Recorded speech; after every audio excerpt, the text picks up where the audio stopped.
Welcome back to KBBL. I am Artie Pye. No, I'm not. I'm Gabriel Hakohen. We are broadcasting live from Springfield. This is the Leaving Eden podcast, and we are your hosts. I'm Gavi. I'm here with Sadie. Hello. It's me, Sadie Carpenter, and I am so excited for this episode. This is legitimately one of the, we've had so many just like heavy topics lately, and we've even when we snarked on Fundie influencers, we got into like heavy mental health stuff and pregnancy. And the world is kind of a heavy place right now. There has been a lot going on for a very long time. So I think it's really nice to program in a little bit of a break for us and our listeners to just have a fun time, especially because the end of this month, the end of October, is going to be more heavy stuff. What are we talking about today? We're talking about The Simpsons. So growing up, IFB, I was absolutely not allowed to watch The Simpsons. I think part of it was probably the Sunday night airtime, but the primary reason that I remember not being allowed to watch The Simpsons was because Bart had a bad attitude and it would be a bad influence on us. So even if Bart did something that was bad and had like horrible consequences for everybody that was involved in that, or like he pulls a prank and the prank goes horribly wrong and somebody gets hurt, then that's they're not going to let you watch that. Right. There's a whole belief in the IFB about things that have influence over you, and if you even watch something or read about something that's a sin, then you're going to be more likely to do that. Interesting. Yeah, it all goes back to total depravity of man, but I'll explain that another time because this is not a theology episode. It might become one. Who knows? This is The Simpsons, and they do get into some deep philosophical stuff. No, Gavi, we are doing a light episode. We always say that at the beginning. We also always say that we're going to be under 2 hours. That never happens. Once in a while. Last week was under 2 hours. So what are we talking about? We've selected several episodes of The Simpsons that deal heavily in religion, going from, I think the first one that we've picked out is in season 2, and the last one that we have picked out is all the way in season 16. So quite a range of the amount of time that these episodes have been going on. I know that by even acknowledging the existence of seasons past 10, I have horribly angered all of the Simpsons purists on the internet. Yeah, but I advocate for all the way up to the end of season 14. Really? Yeah, that's my personal cutoff of like the classic feel of Simpsons episodes. Interesting. Okay, that is interesting to know. Yeah, so I'm a purist, but I'm like the most lenient. Of such. Okay. I guess I can respect that. I don't know. I just let people like what they like. That too. Yeah. But before we get into that, I just need to say that the Leaving Eden podcast is the podcast about my BFF and co-host Sadie Carpenter's life in and escape from the independent fundamental Baptist cult. We talk about this cult, we talk about other cults, we talk about religion, we talk about fundamentalism, we talk about the real and present threat that cults and cult ideologies pose to society as a whole, and it is our goal to promote freedom of mind, freedom of thought, and freedom of religion. So if you like our show, if you're a fan of our show, there are several things that you can do to support this program. You can join our Patreon, which you will find at patreon.com/Leaving Eden podcast. And on the Patreon, you will find extended and uncensored and ad-free versions of most of our podcast episodes. You can also find Sadie's writings about things like The Handmaid's Tale. So if you ever wanted to know what an actual cult survivor thinks of The Handmaid's Tale, you can give that a read. I've read it. It's fascinating. And I am currently watching season 5. I didn't feel like I had anything to add after season 4, but I am going to do a recap of season 5 to kind of add on to that. Yeah, so if you want to read that, that'll be up sometime in the near future. You can join our Facebook group, which is facebook.com/groups/Eden Exodus, where you can hang out and talk and share memes and share stories and share empathy with podcast fans, with Leaving Eden fans. Same thing. We have a subreddit, which is reddit.com/r/Eden Exodus. Is there anything else I'm forgetting?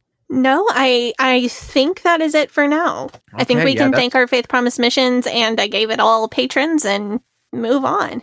That sounds good. So we have two, count them, two, uno, dos, eins, zwei. De. I gave it all to your patrons. And they are Melissa Mosley and Kathleen Moncrief. Fantastic people. We love both of you. We love all our patrons and we love all our listeners, but really they are going above and beyond in a way that I honestly couldn't fathom that anybody would. And we really appreciate both of you. And you guys are fantastic. We also have our Faith Promise Missions tier patrons. So many of you. We love all of you. We have Alex Todd, Allison MacArthur, Anisha Patel, Brittany, Brooke Tolley, Carrie R, Chrissa, Comedian Big Sexy, who your name, I have been pronouncing it wrong. I am very sorry about that. It's Justin Bowman. Not Bauman, Justin Bowman. Great comedian. Look him up, Justin Bowman. We have Crystal Patterson. We have Dear Ethan Hansen, the musical. Excited for that one when it's coming to Off-Broadway near you. Eleanor Donahue, Elizabeth DeWorth, Emery Fairlosser, my actual BFF Meg. Love you, Meg. Hannah Ross, Jen Kaharski, Jessica Tambo, Jonna, Kat Hedberg, Kay Terwee, Catherine Schneider, Kristen Marie, Lauren Vander Wall, Linda Morgan, Lindsay Goss, Lorena Watson, Michaela Upright, Madeline Antrim, Madeline Cusick, Marlena Stuve, Mary Martin, the actress who played Peter Pan on Broadway, Megan Arendt, Mike Smith, Miranda Day, Rachel Bernadowitz, Rebecca Hoyt, Reverend Robert Stutz, Sarah Reese, Shane Horton, Stephanie Johnson, Susie, Tara McNamara. Actually, we haven't found out if that's McNamara or McNamara. I'm still absolutely convinced that it's McNamara because that's how everybody else I've ever known with that last name pronounces it. Interesting. Okay. Well, I'm going to say McNamara then. I'm going to take your word for it. I told you, it's in a song. Yeah. The Lady Rabbi. I love being followed by a rabbi. It makes me feel good. I love our interdenominational representation. That's true. We have Reverend Robert Stutz, we have the Lady Rabbi, and one other person on our Faith Promise Missions list that I'm aware of is a minister also. Yeah, and actually we have like Baptist ministers who are, who still call themselves fundamentalists, who listen to our show.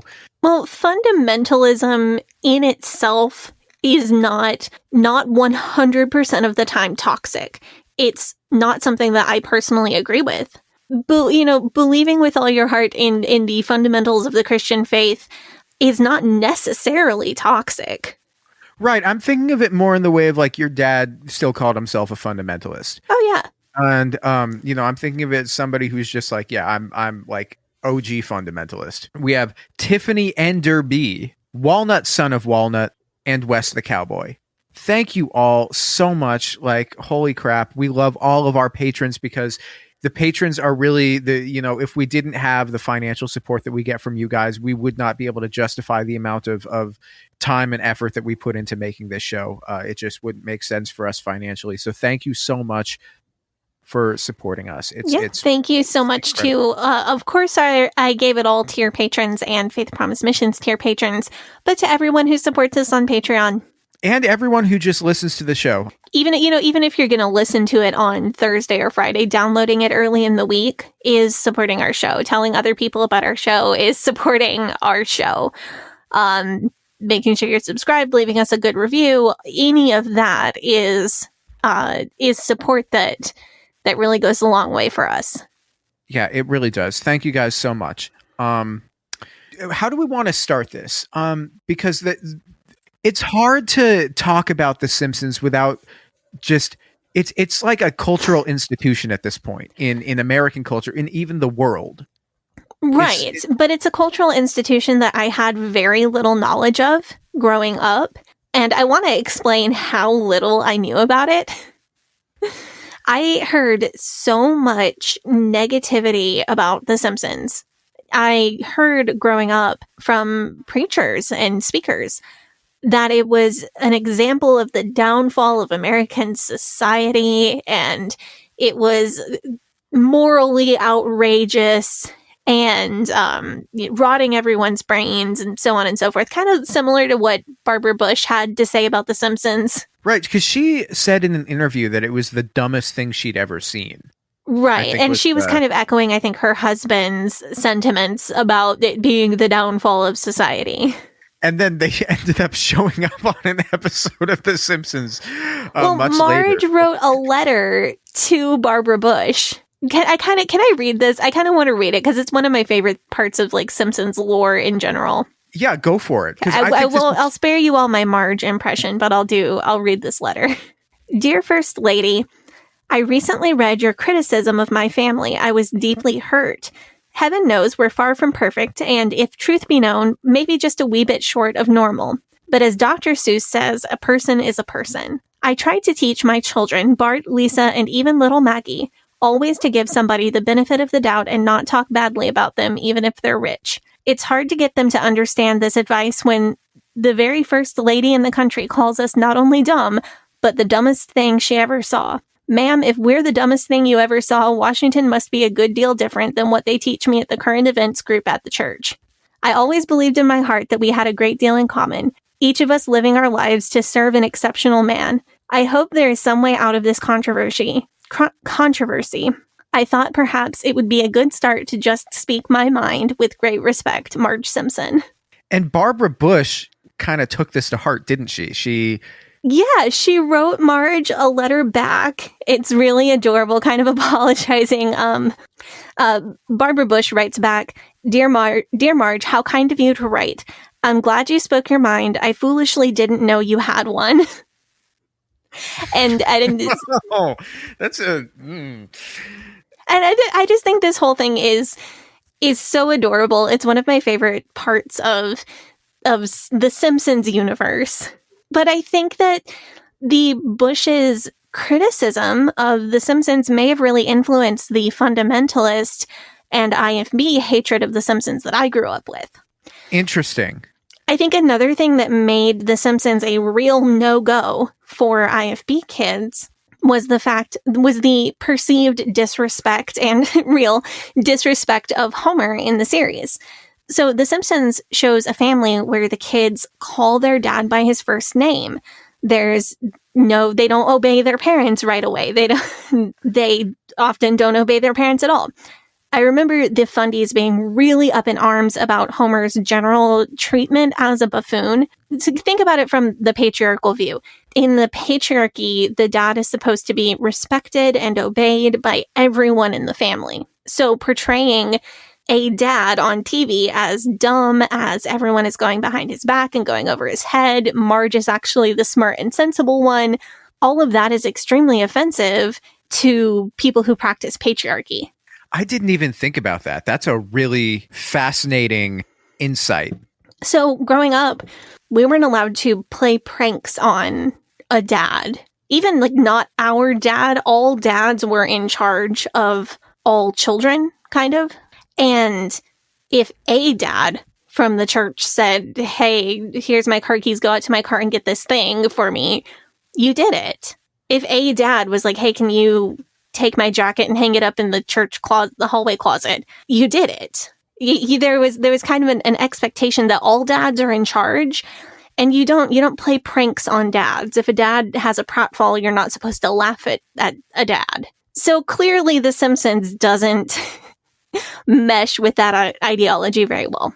So because of how strong the fundamentalist hatred for The Simpsons was, I actually had the impression that The Simpsons was adult animation, like BoJack Horseman or Archer or something, because I had heard so much about like how raunchy and risque and edgy it was.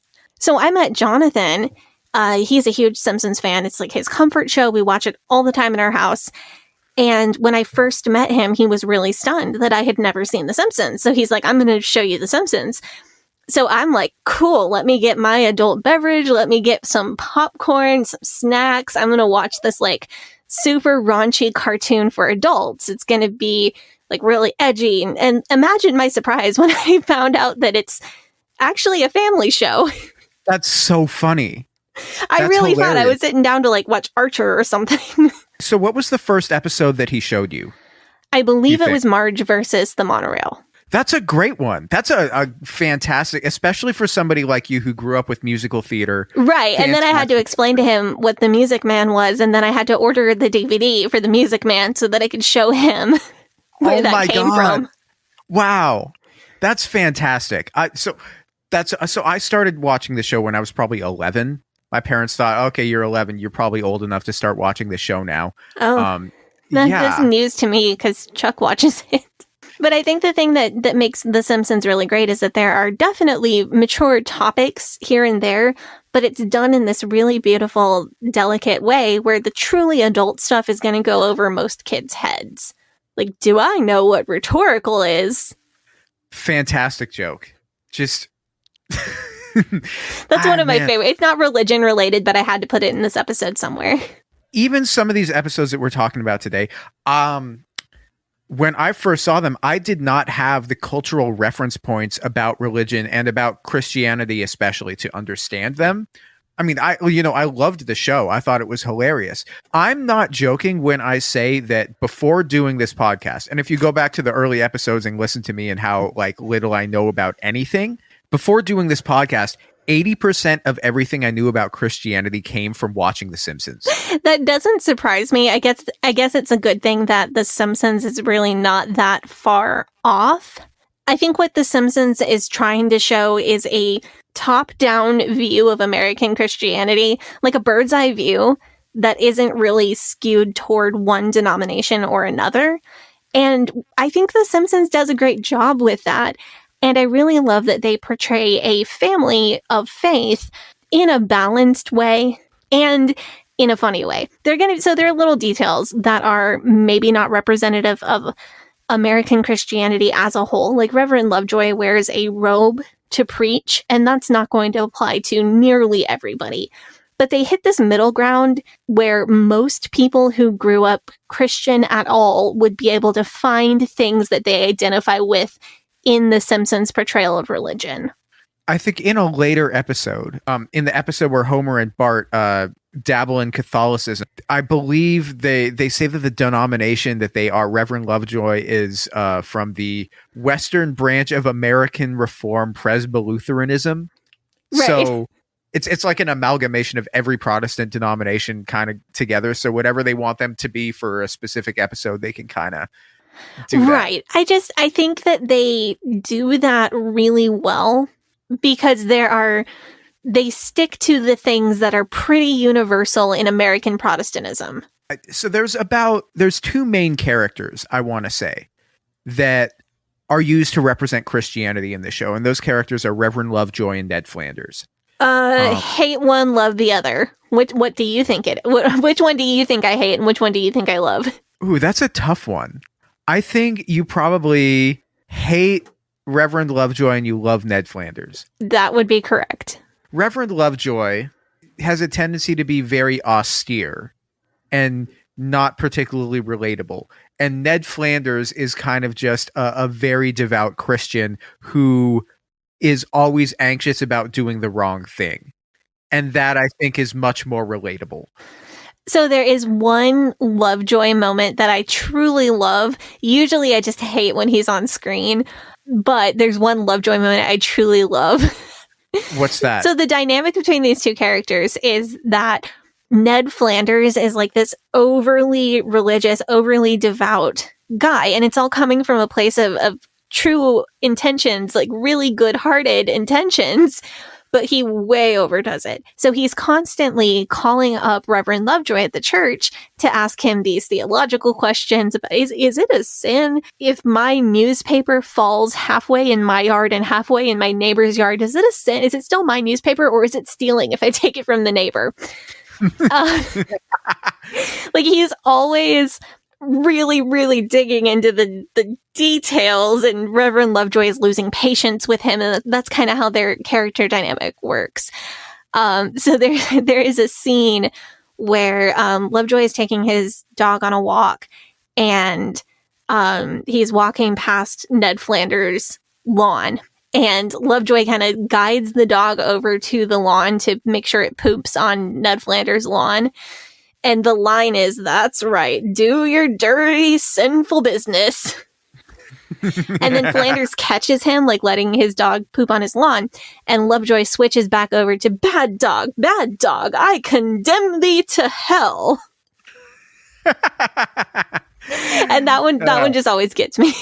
That's a classic moment. Lovejoy's wife, Helen Lovejoy, is a quintessential pearl clutcher. Like, her catchphrase is, "Won't someone please think of the children?"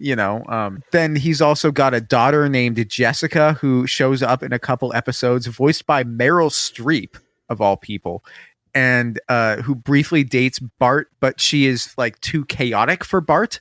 So she ends up getting sent to like a convent boarding school, I think. Right. I think that's right. But yeah, Ned Flanders, he's Homer's next door neighbor. He went to Bob Jones University. He married Maude. They have 2 boys, Rod and Todd. And then Maude is killed by t-shirt cannons at a NASCAR race. It was actually a very horrible and sad episode. Great episode, but very sad. And then there are a lot of story arcs after that about Flanders being a single dad and dating and doing different things after Maude dies. I also found out recently, I was watching an older episode, and it turns out that Flanders also has a degree from Oral Roberts University. So Ned has double Fundie College education. Just so you know. Yeah. Fantastic. I do have to say, though, I guess we can't call Ned Flanders a Fundie because he owns multiple Bible translations, and we do occasionally see him drink. So when we see these early episodes, there's 3 episodes I think that we were talking about early in the show. The first one is Homer versus Lisa versus the 8th Commandment, which is in the 2nd season. We have Homer the Heretic, which is in the 4th season. And then we have Bart Sells His Soul, which is in the 7th season. In a lot of these early episodes, we see them as... The Simpsons are... the show itself is extremely moralistic. Was this jarring to you to watch at that time? No, I don't think so. I don't think I realized that it was moralistic at all. You didn't? I grew up on VeggieTales. That's a whole different level. And when I watch them now, I see a lot of these episodes as extremely moralistic. But at the time, this show was very edgy. And traditionally, family sitcoms, conflicts were more about when a character makes the wrong decision for the right reasons, rather than on The Simpsons, where a character such as like Homer or Bart will be selfish, or they'll be mean, or they'll be immature, and there's natural consequences. But also there's maybe a question that's posed about the way society functions, or there's a philosophical question asked at the end of the episode. Yeah, you're saying moralistic like that's a bad thing. Does that take away from the show for you? Sometimes it does, and sometimes it doesn't. So like the first one that we have on our list, which is called Homer versus Lisa versus the 8th Commandment. It's an episode where Homer gets an illegal cable hookup. Lisa's against this. She thinks it's stealing. She goes to Reverend Lovejoy about it. Marge is against it. Bart figures out that they have like a porno channel, and he's charging his friends admission to come see it. Lisa goes to Reverend Lovejoy, and Reverend Lovejoy is telling her that she's got to like start boycotting the cable hookup or whatever, and refusing to watch it. Homer has his friends come over to watch the fight, like a boxing match, that he's the only one that has cable, so he's the only one that's watching it. And then halfway through the match, Homer realizes that stealing the cable is wrong because his family has been so harmed by this decision, and he lets the match finish, and then he shuts it down. And this one to me felt really, maybe it's just a generational thing. In the early episodes, it seems like the idea of breaking the law and committing, because like stealing cable, that's a victimless crime, right? You know what I'm saying? Right. Like getting a free service from a mega corporation and not paying for it, that's a victimless crime. Maybe this is just like a generational thing, but I think that it's kind of hilarious that in season 2, The Simpsons is out here saying stealing from the cable company is wrong and you shouldn't do it. When in the year of our Lord 2022, or 5783 in Jewish, if you ask somebody if they like their cable company, they're going to say, no, the cable company, their hidden fees, their termination fees, if you can get one over on them, do it. Yeah, I see the thing that you're talking about, but counterpoint, I don't think this episode is about, I don't think this episode boils down to stealing cable is wrong. Interesting. I think this is an episode about like the feeling of guilt and what that does to a person. Because the Homer throughout the entire series, another thing that I really love about The Simpsons is that they have created these characters who so easily could be just one-dimensional caricatures because they have these extremely strong characteristics about them that don't change. And Homer is really gullible. He's not very intelligent. He's not a hard worker. He likes to take the easy way out anytime he possibly can. He loves his family deeply, but that doesn't necessarily inspire him to be proactive in taking care of his family. And these are his character traits and they don't really change.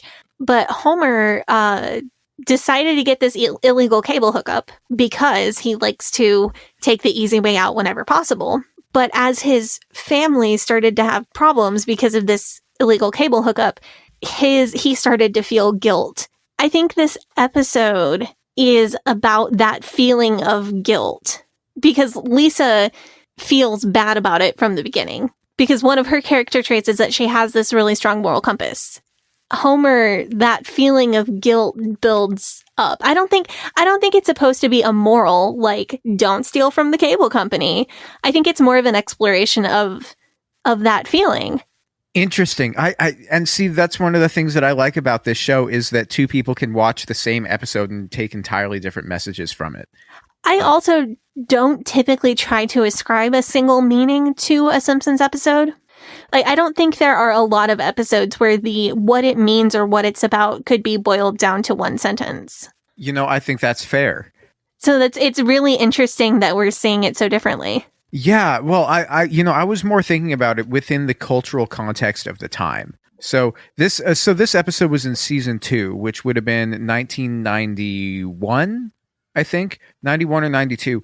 And if you think about what was going on in the country at the time, what the general cultural idea of the time was, at that time, cable TV was much more of a luxury than we see it as now, right? Yeah.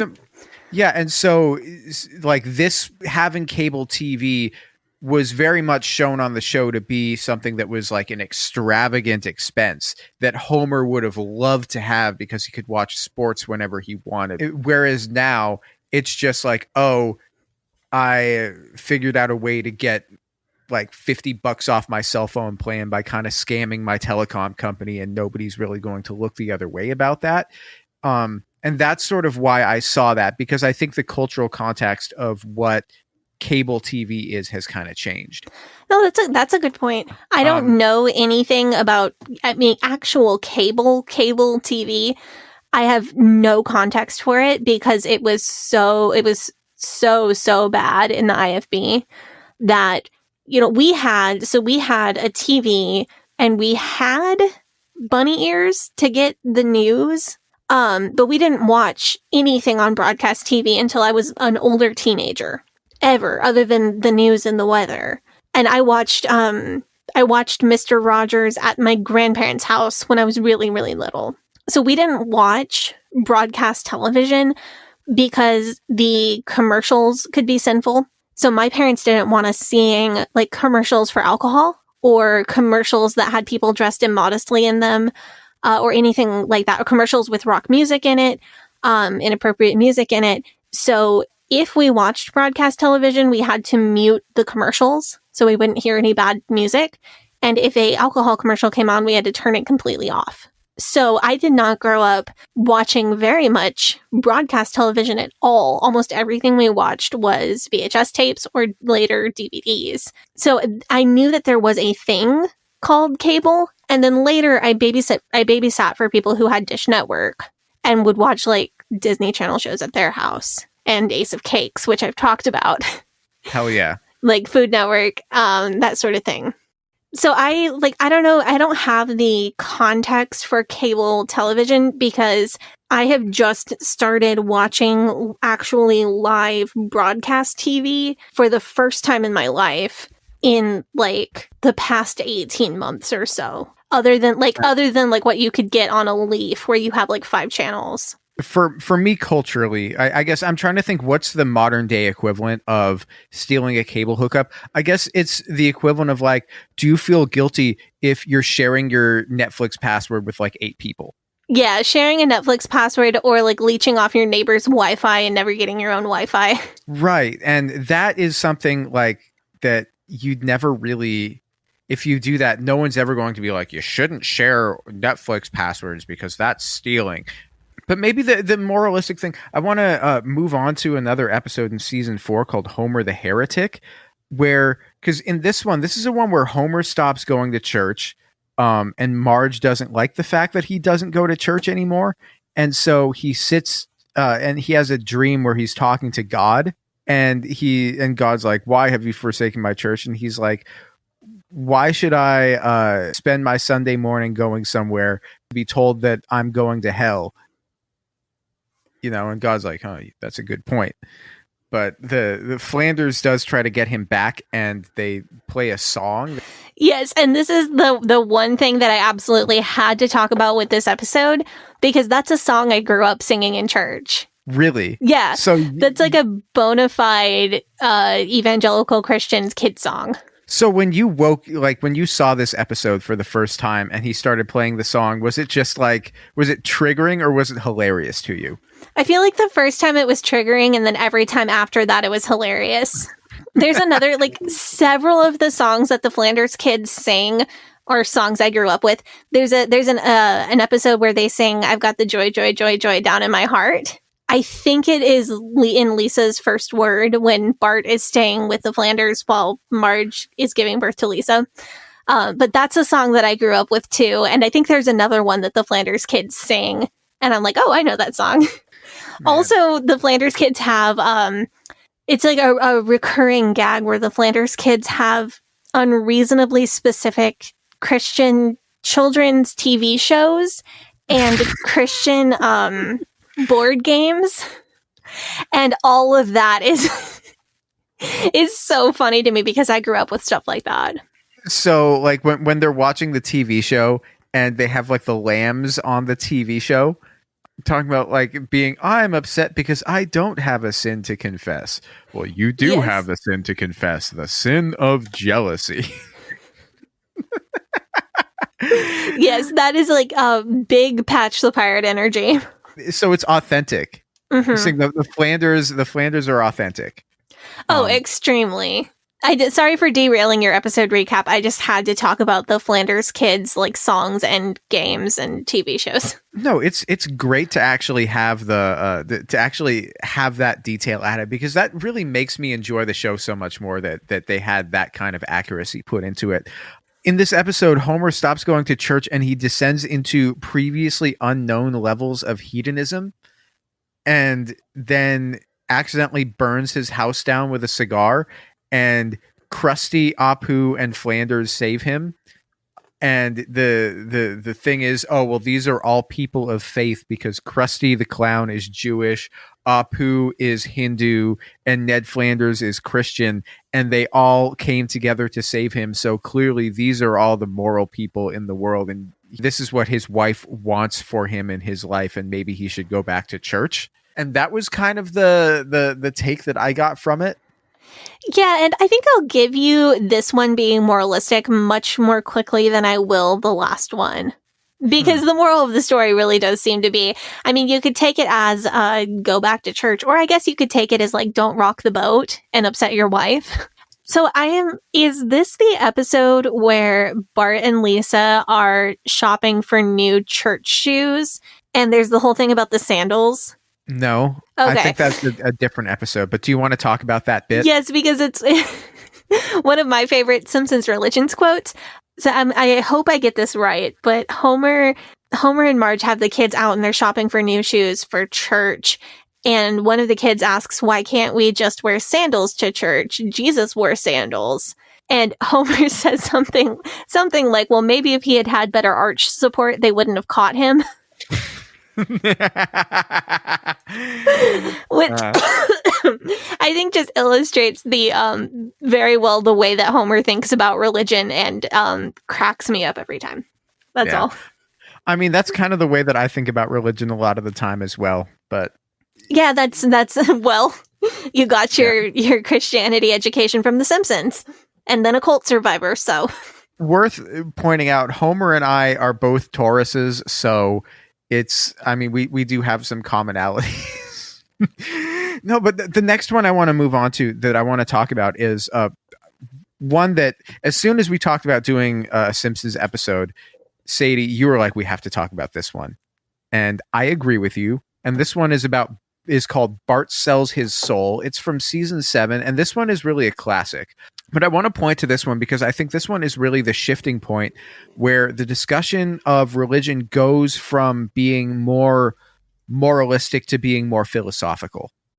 How do you feel about that? And this is also just one of my top 5 favorite episodes. It's a fantastic episode. It has the classic bit in the beginning where Bart gets in trouble in church because he puts the song In-A-Gadda-Da-Vida by Iron Butterfly in as the hymn that they're doing. Right. He changes it to In the Garden of Eden. Which actually, if you know the words, if you know the history of the song, that was originally what the song was supposed to be, but I think the singer was just so like on whatever he was on when he recorded it that it ended up coming out as In-A-Gadda-Da-Vida instead, or when they practiced it, and then they liked it better, so they just kept it. There is a great little exchange between Marge and Homer. He kind of elbows her while the congregation's singing and says, well, I remember when we used to make out to this hymn. And Marge is very like, stop it. And I think that's really cute. Going like, it's like they're at a rock concert. It's pretty. Right. And also one of my favorite little visual gags, the organist gets finished playing this hymn and just looks so frazzled. Like her hair is like coming out of her bun and she's just shaken by the experience. Well, you were accompanist for many a church service. Do you think this is accurate? Yes, quite. There was an incident a couple of weeks back regarding one of Archradish's TikTok lives, where he and I were chatting back and forth about a certain hymn.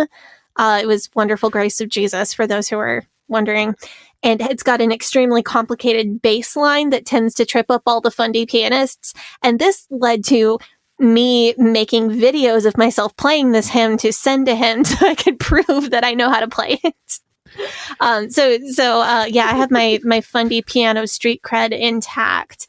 Hell yeah. But Bart gets in trouble for replacing the hymn in church with a different song, and his punishment is, I think he's supposed to clean the organ pipes. Yeah, he and Milhouse get roped into it because Milhouse ratted on him, and Reverend Lovejoy punished Bart for changing the hymn, but also punished Milhouse for snitching on him. Oh, right. There's a whole scene where Lovejoy has all the kids in the church come into his office and is like almost threatening them, like, somebody's got to confess. Or you'll all go to hell. Is right. What he has them say. I will go to, if I don't say it, I will go to hell with all the single mothers and be burned together. Right. And this is one reason I hate Lovejoy. But Milhouse rats on Bart, and the two of them, their punishment is that they have to clean the pipes for the pipe organ to wash out the sinful music. And Bart then sells his soul to Milhouse because they get into an argument about whether or not souls exist. And then Bart writes Bart Simpson's soul on a piece of paper, sells it to Milhouse for $5, then feels existentially tortured because he sold his soul to Milhouse. Well, at first he doesn't believe in souls, so he's not very concerned. But then weird things start happening to him. Like he tries to use an automatic door at the Quickie Mart, and the door doesn't open for him. And then he tries to breathe on the glass and like write a message on the glass of like a refrigerated case, and his breath doesn't show up. Right. So, and then he starts to get worried that maybe something did happen when he sold his soul to Milhouse. Yeah, and then he's got to go and he's got to try to get it back from Milhouse. Milhouse won't sell it to him, and he's just freaking out, and he basically has to ride all the way across town to Milhouse's grandparents' house to try and get it back. And Milhouse, it turns out, sold it to Comic Book Guy and traded it to Comic Book Guy for Pogs, and he's got to go to the comic book store, but it turns out that Lisa bought it from Comic Book Guy and gave it back to Bart. So Bart gets his soul back. Well, see, this is the question of the episode. Lisa recites to him a quote that a soul is that people aren't born with a soul, that a soul has to be earned. And that's what Bart did when he went and struggled to try and get his soul back. And that's how the episode ends. And I love, okay. So I was a Lisa Simpson as a child. Big surprise. That was very much my my entire personality. And I had a brother who was a Bart. And I love how Lisa so often gets to be that voice of philosophy or the alternate way of looking at things. So Marge is very religious, and Marge is always kind of, she's compassionate, but she believes what she's been told, and she's very traditional in the way she sees religion. And Lisa explores a lot of different world religions. I think later in the series, she converts to Buddhism and also becomes vegetarian, which is a great episode with Paul and Linda McCartney in it. And Lisa is always exploring different ways of engaging with religion. There's one episode, hang on, I wrote down what episode it is. It's season 13, episode 6, is one of the episodes about Lisa's journey through religion. And she says something to her mom, to Marge, about, well, yeah, I believe in God. I just don't really know who he or she is. Oh, I just think there's another path to him or her. And Marge freaks out and looks up at the sky and goes, Mr. Lord, she's just kidding. She didn't mean that, Mr. Lord. So Lisa gets to be this alternative view of spirituality and philosophy, which I just adore. I think it's the cutest thing in the world.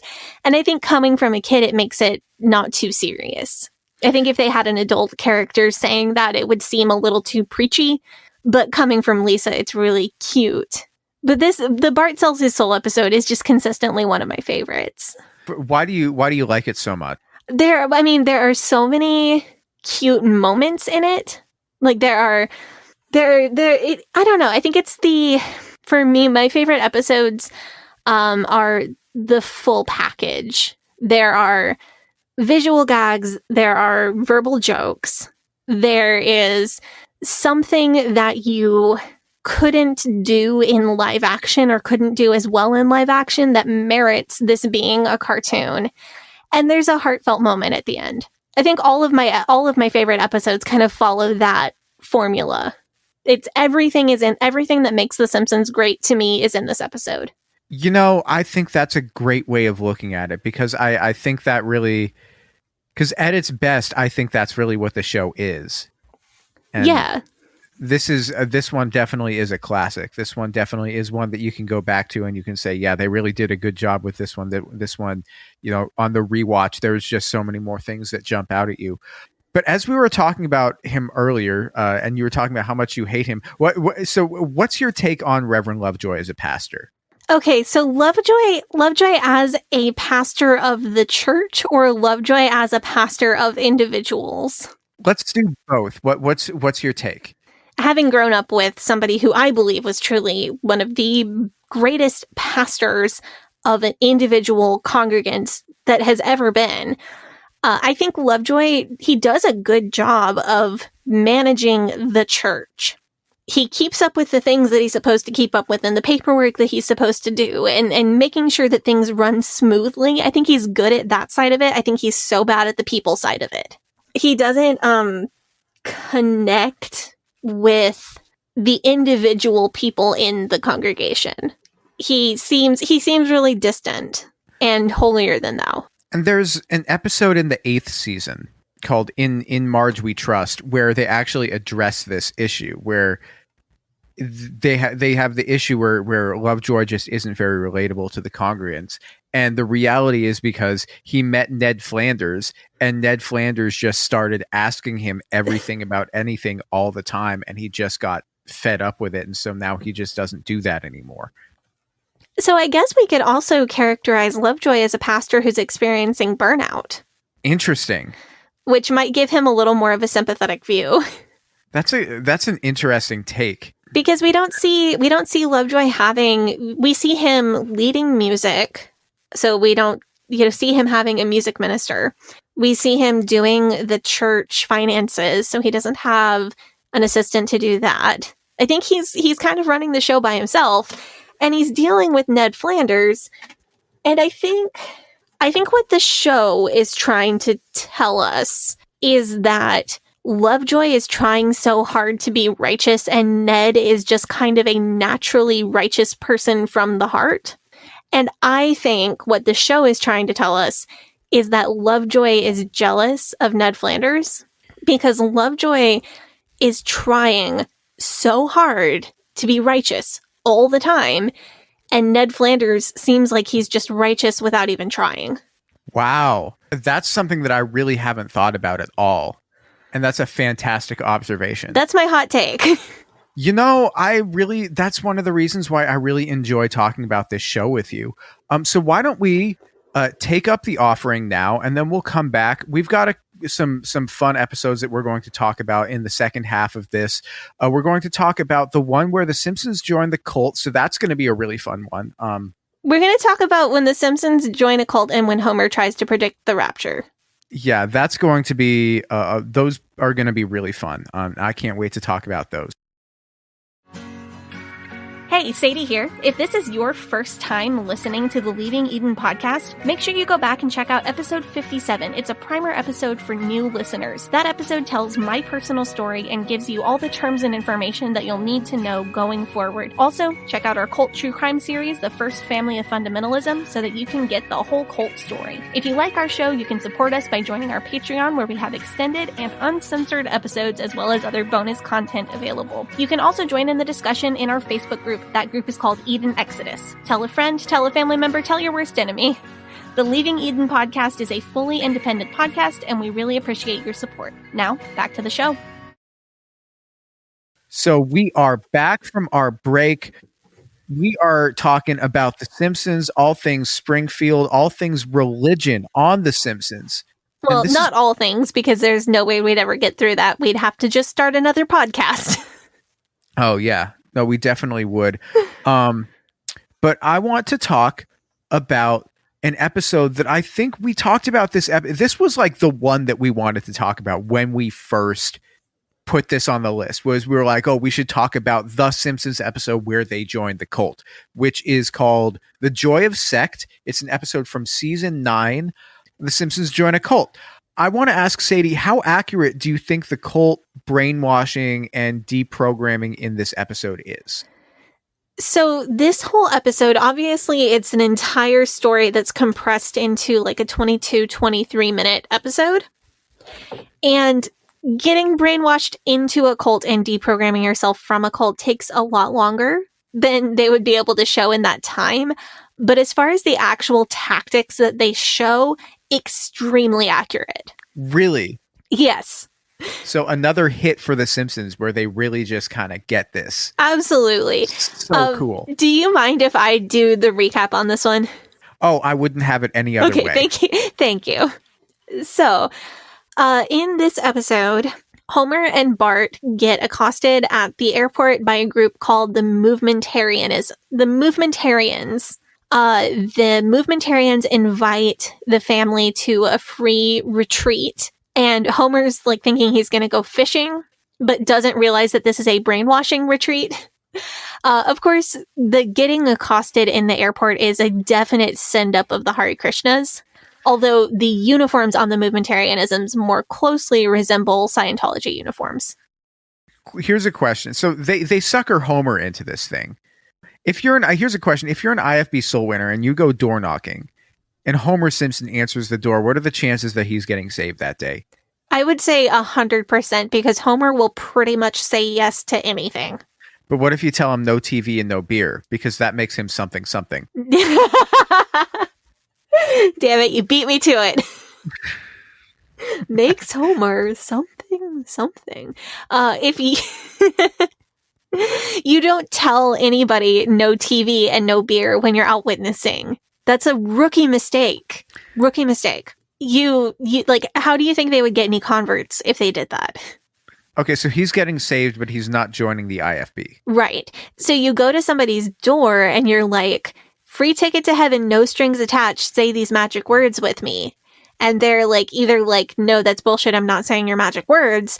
And you get like really butthurt because you're like, why wouldn't you say the magic words to go to heaven? Are you possessed by the devil? Or they're like, sure, I'll say your magic words. And you're like, yes, another soul won for God.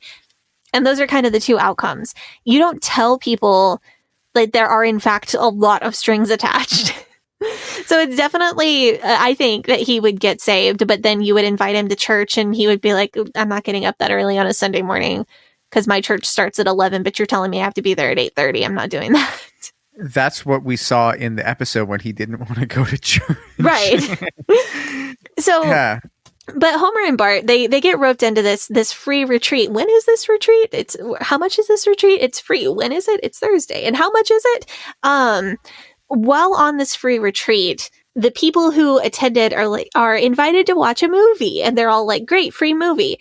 It's a brainwashing movie about how the leader of the Movementarians is creating a spaceship in the Forbidden Barn. And when the time has come, he will gather all his faithful people and they will fly off to a wonderful planet called Blistonia.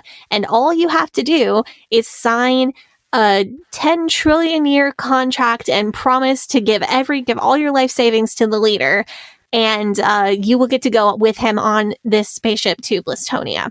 So all of these people are sitting here watching this brainwashing movie, and they're told that they are free to leave at any time. And most of the citizens of Springfield are in watching this movie. Of course they are. Right, because this Springfield, they do everything together. So they're all watching this movie, and they're told that they can leave at any time if they don't want to watch the rest of the movie. But whenever someone stands up to leave, a spotlight pops down on them from up in the rafters, and they are asked uncomfortable questions about why they're leaving. And most people end up just kind of giving up and sitting back down to watch the rest of this brainwashing movie. And that was the moment when I thought, oh, this is going to be accurate. So what happens if somebody, if the IFB preacher and somebody, if they're giving a sermon and somebody gets up and leaves in the middle of it and they're just like, this is... They will, so it's called, I should probably TW this for IFB preacher manipulation and public humiliation stuff. But it's called, there's a term for it in the IFB, and I have to remember. I believe the term that we used was getting called down. I'm going to have some people confirm that for me because it's been... Obviously, I think about this unpleasant experience all the time, but I hadn't thought about what the term for it was in a really long time. So what is it? What is this experience? So if you get called down, the preacher, you know how if you've ever taken a CPR course, they tell you don't just, if you're the person providing aid to someone who's having a medical emergency in public, you don't just scream out, someone call 911. You point to somebody and you're like, hey, you in the red shirt, hey, you with the beard, call 911. Yes. Like, you assign jobs to specific people. So it's kind of the Fundie version of that. So if the preacher knows your name, he will call you by name. He will order you to turn around and sit back down, or he will quiz you about why you're leaving. Especially, and this happens more to children and teenagers than it does to adults. I've absolutely seen and heard of, like, seen videos of and heard of it happening to adults, but it's much more common to be children or teens. But the pastor will order you to sit back down or quiz you on why you're going out and put you under a lot of social pressure to either, like, if you're leaving to go to the bathroom or something, to like go and come right back. The pastor will, I've seen it a lot with teenagers, the pastor giving a time limit, like, go, okay, if you've really got to go to the bathroom, go. And if you're not back in 60 seconds, I'm going to send the deacons after you or something. Fundamentalism isn't the cult, people. So yeah, that's kind of, so, in my church growing up, we had a lot of people who were elderly or disabled, and obviously people like that would not get called down from the pulpit if they had to leave during a service. This is much more something in my church. I really only saw it happening to teenagers and young people, but I have seen a lot of videos of it happening. Like, I've seen Jack Hyles doing this kind of public shaming to young mothers who brought their babies into the service. And you've heard me talk about this a bunch, remember? Yeah, I've heard clips of this. I've heard clips of him doing this. Yeah, because he would yell and yell about, put your babies in the nursery, don't bring them into the main service. Shut that baby up. Yeah. And then if someone did bring their baby into the church service and the baby cried, Jack Hyles would point and yell at the mom while she was taking the baby out. And he would say things like, oh, that baby is disrupting the spirit of God, or whatever it was he was going to say. That baby has a demonic attachment. But does that, like, I don't know if I've seen a video of Jack Hyles saying that. I wouldn't be surprised if he did, because he also called a newborn a homewrecker. He did. Are you aware of this? No, send me this video immediately. Oh my God. Jack Hyles preached I think it was a pastor school sermon where he preached a sermon titled The World's Biggest Home Wrecker, or like The Greatest Home Wrecker, something like that. Satan's greatest tool to wreck your home. And he preached this whole sermon about how this one thing will tear husbands and wives apart like nothing else and will ruin your ministry, blah, blah, blah. And then he's like, we're going to bring out this home wrecker now. And out walks a lady from his church with a tiny newborn. And the whole sermon was about how, like, if you are nice to your kids at all, or if you make any accommodations for your children, it will destroy your life. And I think the newborn that he brought out, I am pretty sure that person became a listener to our podcast. Wow. I am pretty sure I have seen their name in our podcast Facebook group. And I don't want to be the one like, hey, are you the homewrecker baby? That's a great Twitter handle, though. Like, but if I am correct and that is you, and you know that you are that baby, if your mother wrote a very public letter defending Jack Hyles in the Battle of 1989, and you think you might be this baby, it was in the very early 90s, I believe. Let me know. What? Because I think I know who you are, but I don't know if you know, and I don't want to be the person to break it to you. Anyway. Oh my God. Okay. So this thing with the spotlight, like, it's very reminiscent of how IFB preachers will use social pressure to keep people in the pews. So if, say you were a teenager and you get up and you try to leave an IFB church, and they say, and the pastor's like, why are you leaving? Is God's message not getting through to you, or something? I don't know what they would say. And the teenager just turns around and says, I think you're foolish. No! Is that something that somebody would say, or is that just like would it get confrontational, or would it get just like, or would they back down? Or would it depend on the person? Okay. That is only something that someone would say if they had been going through a very long process of trying to get rid of the IFB teachings. So we're either talking about a excuse my language, a very rebellious church kid in IFB terminology, the kind of kid who's already been through that S.M. Davis DVD series about 3 times. Or we're talking about a kid who is like, does not belong in the IFB and has been forced to go there for whatever reason. So I don't know. Maybe it's a kid whose parents are no longer together as a couple and they live with one parent most of the time, but they spend their summers with the other parent and the other parent is IFB and makes them go to church. But they spend 9 months of the year with the sane, normal parent. So they're forced to go to this IFB church 3 months out of the year and they're not having it.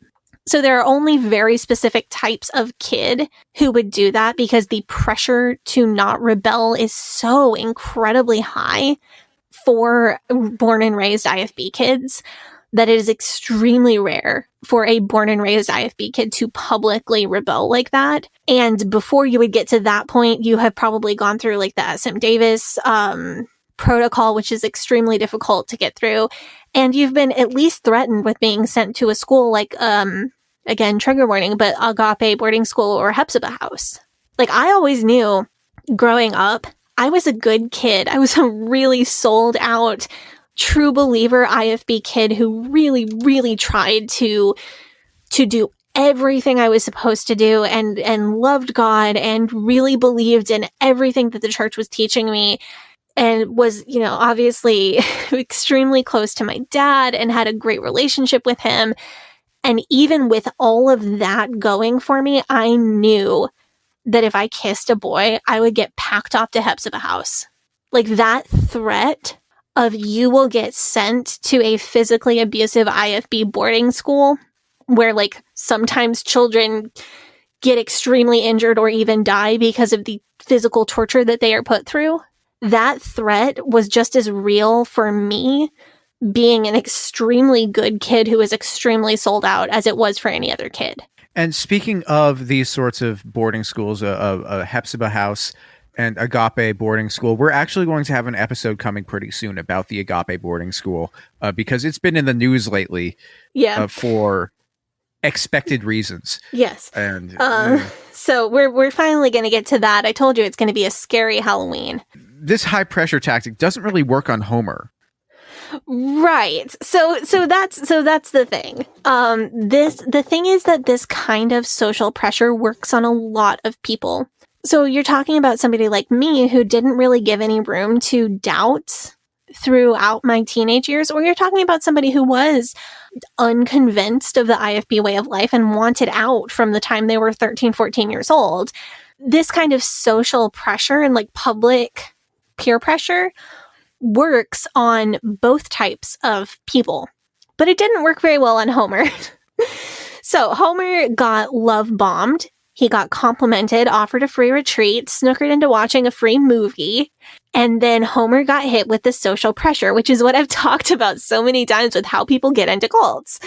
Everyone watches this movie, and most people end up being brainwashed by this movie, but Homer, being Homer, wasn't paying very much attention, and he was making up his own movie in his head instead.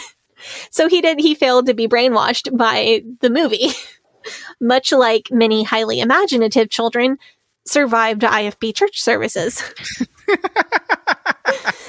So Homer and the Simpson family do eventually join the movementarians and go to live on the compound. The movementarians have to try extremely hard to brainwash Homer. They employ tactics that I've talked about a bunch of times, like wearing out their members and prospective members with manual labor, feeding them very poorly. They feed them only gruel.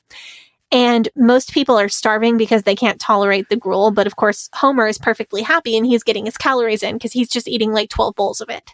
They finally do manage to brainwash Homer. And we see some more of the parallels between the movementarians and other cults. So they have husbands and wives sleep in bunk beds, which is a bit of a gentle call out of the Branch Davidians. They separate the kids from the parents, which is very like Warren Jeffs FLDS. And then they have a mass wedding, which I think is a Moonies crack as well. Yeah. It's Barney and Otto.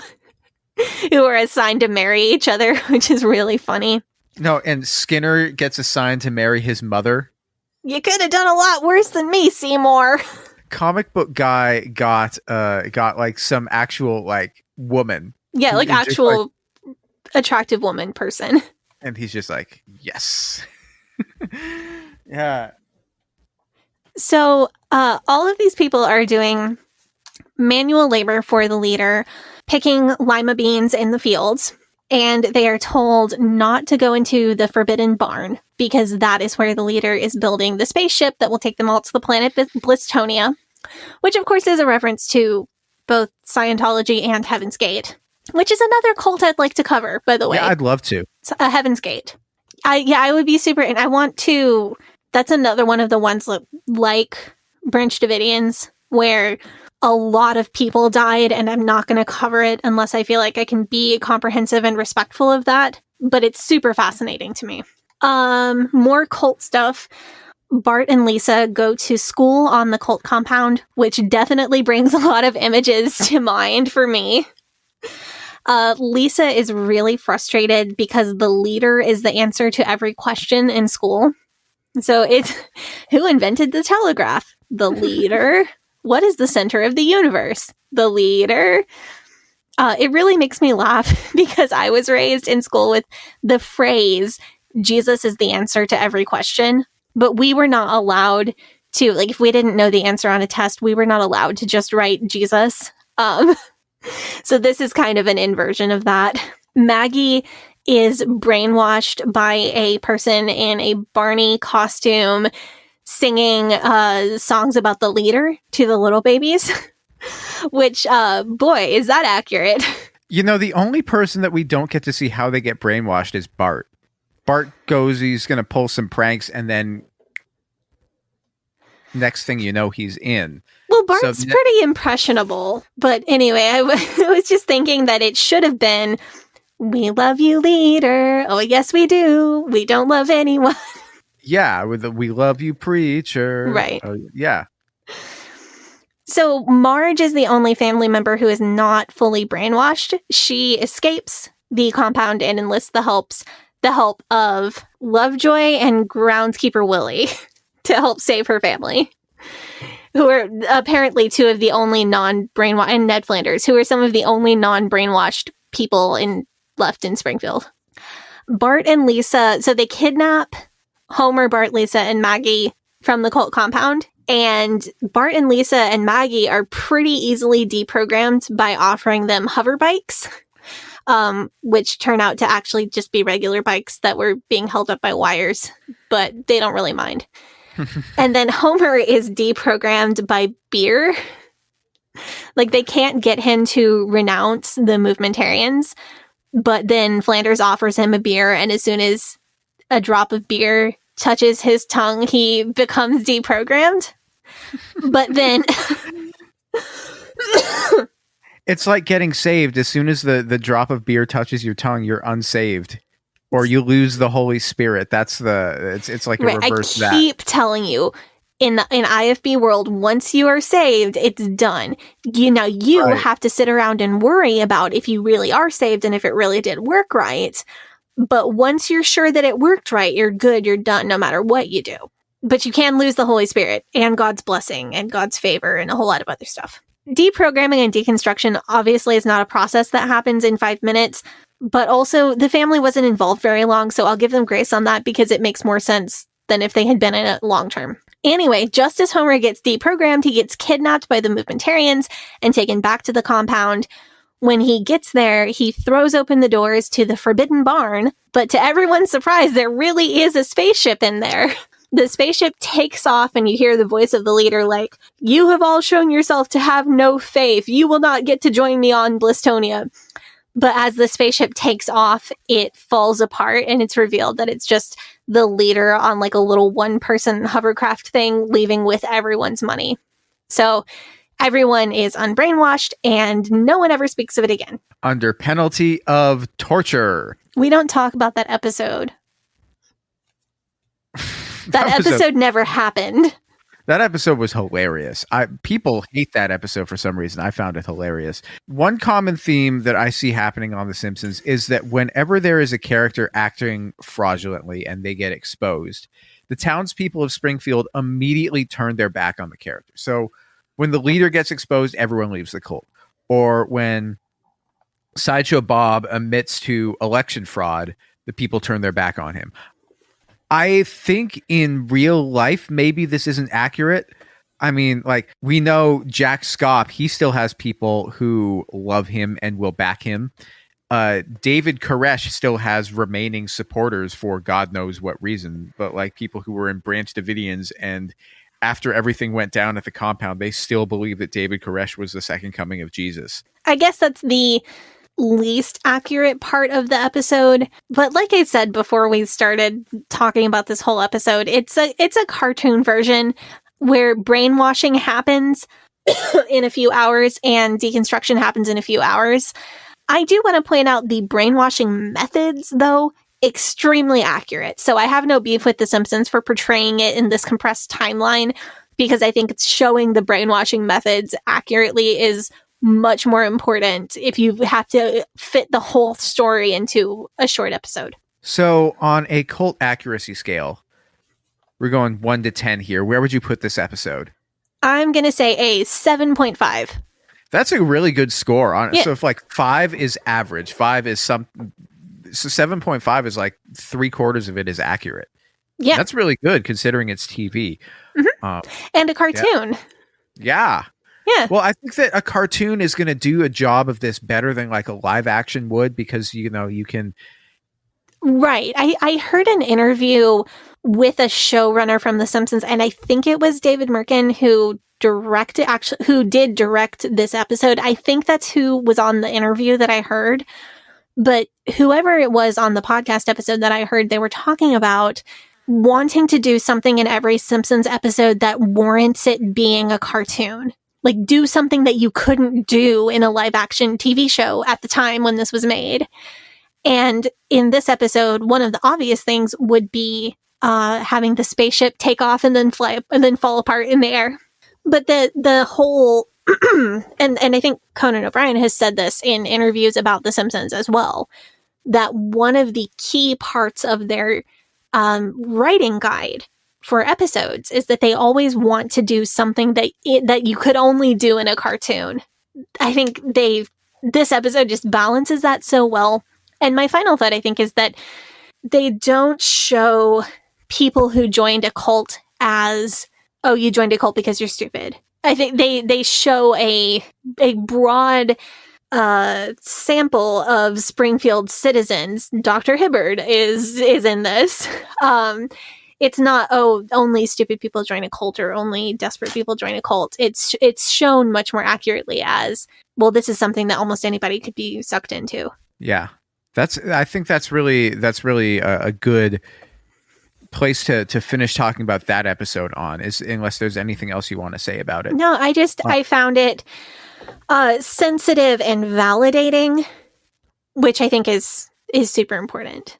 I don't want to watch cult material that invalidates my experience. So we're going to jump forward a couple years to Simpsons season 16. So if you're a Simpsons purist and refuse to watch anything past season 10 or season 12 or season whatever, turn the show off now, because we're going to be talking about episodes that you keep listening to us because you love us. I mean, you could keep. I mean, they've already listened to. We still get the ad revenue either way, so it doesn't matter. No, I'm joking. But what we're talking about, it matters for my ego. Coffee. Yeah. We're talking about Simpsons season 16. There was a lot of episodes about religion in Simpsons season 16. I think there was 3 of them, actually. But this season ran from 2004 to 2005, and I think it had to do with the reason why there were so many of them. That was a big election year. George Bush was running, and the religion versus science debate was very in vogue. You know, like that is a binary, like, I believe religion, no, I believe science. It was very much in vogue, much more so than it is today, I think, because you had also at the time of like the whole intelligent design controversy was very much something that people were talking about. The next episode and I think this is the last one that we're going to talk about today, but this was a big one for me. This one's called Thank God It's Doomsday. It's from season 16, episode 9. But in this episode, Homer sees a Kirk Cameron movie about the rapture. And the movie is called on The Simpsons. The movie is called Left Below. It's a direct parody of the Left Behind movies. Okay, I didn't get that culturally. I'd never heard of this. Oh, Gavi, you're killing me. So no, like I'm going to kill you again right now, but not like they're going to kill you after the rapture because you're going to be left below. I did not know what the rapture was until I saw this episode. I had no idea, and I was really confused. Like, oh my God. I had to pick it up that this was something that Christians believe because I had no cultural context for this, and none of the people around me when I was growing up were that kind of Christian that would be talking about the rapture happening. It was just. I had no idea what the rapture was until I watched the Simpsons episode in 2005 when I was like 11 or 12 or it was early 2005, so I would have been 12 or 11. I would have been 11. Yeah, I had no idea. That's crazy to me. I had extended rapture anxiety and detailed plans in case I got left behind by that age. That's amazing. And also that like terrible also, but considered like making videotapes of myself talking and sending them to family and friends who were not IFB in case they got left behind that would like instruct them on how to get through it. Also like an instructional set. Like, you know what? If you're a Christian content creator, this is a great idea that you make a bunch of YouTube videos. This is already a thing. Wait, for real? Yes. So they make YouTube videos where if you get left behind, you can click I've been left behind in the rapture. What do I do now? And then you watch the video and it'll tell you how you can make sure you end up in heaven and you don't get killed by the one world government or the So I just typed in hold on, let me mute this. I just typed into YouTube, I got left behind, what do I do? And I found a video called What to Do If You're Left Behind. Who makes it? Who's made this video? This one is by King is Coming channel. How many views does it have? 11,003. Damn. Okay, so 11,000 people. Not they're doing all right. They're going to be fine when the rapture happens. No, but I had no idea what the rapture was. But Homer goes and watched this Left Behind video. Or this Left Behind movie, and then he starts deciding that he's going to predict the rapture, and then he unsuccessfully predicts the rapture, but then realizes that there's 13 people at the Last Supper because he forgot to include Jesus, and then realizes that the rapture is coming, goes to the place where he's supposed to go to get raptured up into heaven, and successfully predicts the rapture and talks to God and convinces God to put the rapture off for a couple of years. Right. So I want to talk about a couple things from this episode. The first one is his math that he's using to predict the rapture is extremely funny to me because it looks just like everybody that I ever knew who was low-key trying to predict the rapture. So the IFB have some specific beliefs. They believe that no one knows when the rapture is going to be. And I think some people on TikTok have kind of been chatting about this. They would get up every morning and look in the mirror and like full conviction be like, the rapture is going to be today. And that was basically to make sure it didn't happen that day. Because, yeah, the IFB belief is like, if you predict a certain date and time, then it cannot happen that date and time because it has to come at a time when no one on earth is currently expecting it at that moment. So if you think... No way. Yeah. So if you think, okay, it's going to be at noon tomorrow, then you can go about your day tomorrow knowing for sure that if it does happen tomorrow, at least it won't be at noon. So then you can also get a big group of your friends together and each of you will predict a time throughout the day. So I'll predict it's going to be between 7 and 8 a.m. tomorrow. And then you predict it's going to be between 8 a.m. and 9 a.m. tomorrow. And then the next person will predict between 9 a.m. and 10 a.m. And then we're safe. We got at least until 10 a.m. and it won't happen tomorrow. Wait, is this were people actually doing this? Yes. Like for real? For real. Did you ever do this? Yes, of course. I was a highly anxious child who believed everything I was told. Of course I did this.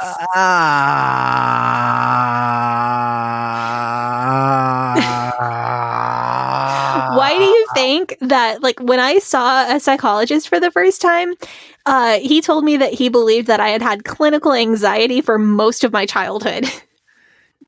This is, I mean, like, no why argument, do you think that?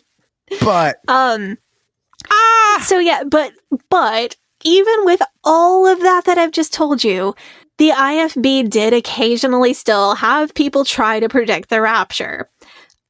People would do crazy math. My Sunday school teacher at one point when I was a kid had done some very intense math, and I think she came up with like 2022 or 2023. 2022 is almost over.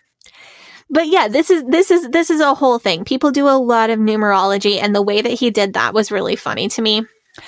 The other like IFB point that I had from this episode is when Homer gets to heaven, the angel like shows him what channel on the TV to push to look in on his family on Earth, and that's how he sees that like things are going real bad for his family, and that's when he goes to talk to God to ask him to put off the rapture a few more years. Like turn back time and put it off a few years. This is a truly bonkers revelation. Well, I just wanted to point out that the IFB does not believe that people who are in heaven can see people who are on Earth, or people who are in heaven cannot see people who are in hell. So, but they can see people who are on Earth. So I guess technically Homer would have been able to see his family. So The Simpsons has a IFB accurate depiction of heaven. Yeah, you know, there's bits of it. So, but as far as this episode goes, so, I mean, and Hyles Anderson had a class on how to predict things using biblical numerology, didn't they? Did they? You told me that they did. They had a class on how to prophesy. No, I think they had a class about prophecies. Oh, okay. And then also in the IFB, women are not allowed to make prophecies. So if it's a class about prophecies, women, wait, so if you're a woman, could you take that class, or was that class men only? I'm pretty sure it was men only. So they must have been making prophecies in the class. I don't think so. Just a lot of Bible classes were not for women. Huh. I'm just trying to think I about, would have to check my course catalog. I'm really hazy on this. I just, I'm really hazy on like what was men only and what wasn't at Hyles Anderson. And part of that is because a lot of it changed while I was there. Like, I think women were allowed to take Greek for the first time while I was there, or the year after I left. So a lot of things were changing in that, like, just post-SCOP time, and it's really hard, especially with the concussion that I had while I was there. It's really hard for me to keep the timeline straight. You know what I'm reminded of when I think about the prophecy class is I'm reminded of divination in Harry Potter, where they're just like, oh, you have these predictions due next week, and you have to make them up, and you have to justify them. That's, man. Yeah, so the IFB, like, they're in this weird place where, like, they don't believe in numerology, but also they really heavily believe in numerology. So they'll, like, say that they don't believe in it, and then they'll preach an entire sermon on numerology. It's kind of bonkers. That's kind of... And also, like, women aren't allowed to make prophecies, but my Sunday school teacher did, because there were parts of, like, the IFB world that she just did not care about. And people in my church, like, accepted her prophecy. But also, they don't believe that you can predict the rapture. But they let her try to predict the rapture. So you're saying that the fact that Homer predicted the rapture means for sure that it didn't happen? Yes. Good to know. Anyway. Yeah, I think that's kind of it for this episode. There weren't any other episodes. There was a few episodes that we wanted to talk about, but we just kind of ran out of time for them. But these are the main ones that I think we hit. There are so many that are about religion. But we hit the ones that I like the most, so I think that's what's most important here. Yeah, I agree with you. Anyway, that's kind of... Do you have any closing thoughts about this, about The Simpsons, and about their portrayal of religion and Christianity, especially on The Simpsons, with regards to your experience? I really like the way that they tend to portray religion. I think it's very sensitive, and I enjoy it because I think it's portrayed in a realistic way. as well. So it's not a horrible thing that I learned everything that I know about Christianity before doing this podcast from watching The Simpsons. No, absolutely not. It's a good primer. Well, that's good to know. It is kind of just a good primer for everything, for a lot of events, because I guess a lot of smart people write this show and work on this show.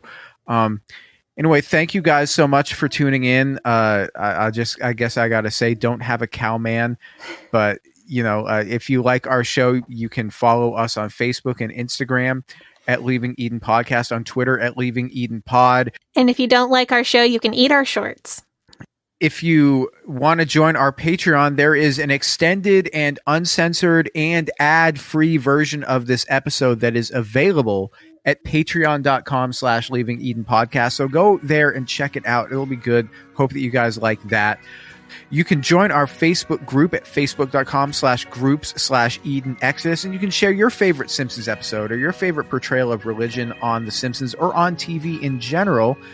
You can do that there, or you can do that in our subreddit, which is reddit.com/r/Eden Exodus. Sadie, do you want to plug your social media? Sure, you can follow me on Instagram at Sadie Carpenter Music, on Twitter at HellYesSadie, or on TikTok at Sadie Carpenter1. And you can follow me on Facebook, Instagram, and Twitter at GAVRIELHACOHEN. Thank you guys so much for tuning in. You guys have a great day. Bye-bye. But old rolling river of time peeled me into many days. No regrets, no confusion. There'll be no pollution. I'm so thankful I've decided to change my ways. I'm so thankful I decided